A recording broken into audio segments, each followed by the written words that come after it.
We're gonna make fancy ramen. So what I have here is shy of a pound, a little less than a pound of some beef I cut up off of that roast there. Slice some beef off of that, and I put some soy sauce on it while I'm washing out a pan.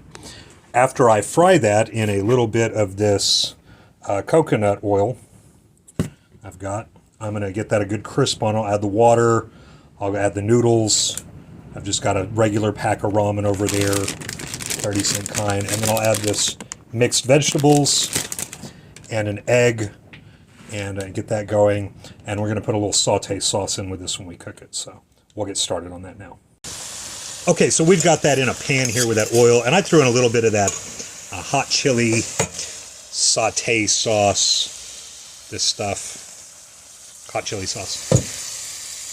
And I threw that in there to fry with the beef and make it feel spicy. So I'm going to let that cook for a little bit, put a lid on, add some water, and then I'll start adding the other ingredients as I go once the onions and everything are all cooked down. So I'm just going to let that cook for a minute. Okay, that's been in there about 5 minutes with a lid, and I'm going to add some water. So I've just got that in there like so. And sometimes I've got, it's hold up on edge. I'm out in the shop cooking here today. I've got my little butane burner. So. But I'll just let that sit for a minute so I can get those to pry open and lay flat. That's the goal. And so with a couple of flips of the fork and whatnot, you can get those in there to open up and keep your noodles long if you like your noodles long. If you want your noodles crunchy, don't worry about it, but I like my noodles long. Now, once my noodles are soft enough that I can start breaking them apart with a fork, okay, I'm going to go ahead and add my vegetables. Get those going. So I'm going to add them to a boil now.